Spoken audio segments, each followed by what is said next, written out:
Hello friends. Well, you can see this is the wave generator, and these are two motors over here. That is 12 volt, and a thread is attached to it, and both the motors are rotating in the either clockwise it should be, or in the anti-clockwise. I'll try and show you the thread over here. I'll just switch it off this thing. You can see that this is the thread that actually rotates and will cause a stationary wave formation. This is very important to understand, that whatever thread you take, it will form a stationary wave. Over here you can see it always forms a stationary waves. In fact, I try and stretch it. I hope it is visible to you, and you can see that I'm stretching, and as I'm stretching, the number of loops are deforming. That there are 3 loops, 3 antinodes, and 2 nodes in between. There's a node at the end, and the wave is transferring from one end to the other and reflecting back. The most important thing is that a stationary waves is something like this. The whole universe has a concept of waves, and the advent of the wave model was due to all these reasons, that most of the phenomena are formation of the waves. The resonance is also a wave involvement over there, you can see, and that the pattern over here that you can see will keep changing, but it will maintain this type of stationary waves always.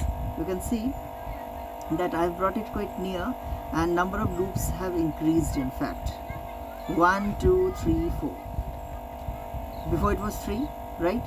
So we make it 2, we make it 5.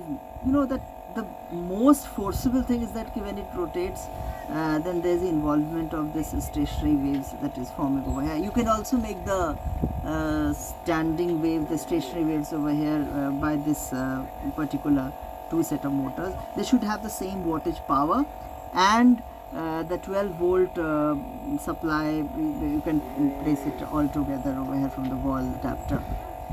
Well, both the motor has to be aligned in the same direction, either in the anti-clockwise or under-clockwise, otherwise this will not form. In fact, I'll make it much closer. Let's see what happens. So the number of waves, you can see that it tends to increase.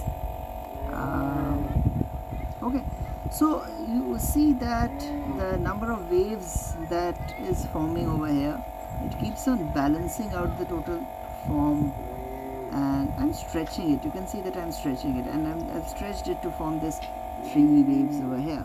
And you can see, well, if I try and stretch it even more, let's see what happens. The amplitude is changing, and can you see 2 waves have formed over here. So one node, and if I touch it, nothing is happening. The resonance is so strong that even if I touch the node, nothing is happening over here. 2 beautiful lobes of waves are forming over here. You know that after the wave model, the quantum model also involves such type of formation over here.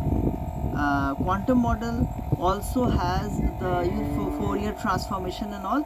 They involve such type of waves that actually engulfs us into it. So thank you so much for enjoying, and I leave up to the observer that how these are maintained, these resonances are maintained, and the involvement of the quantum mechanics behind it over there. Thank you so much.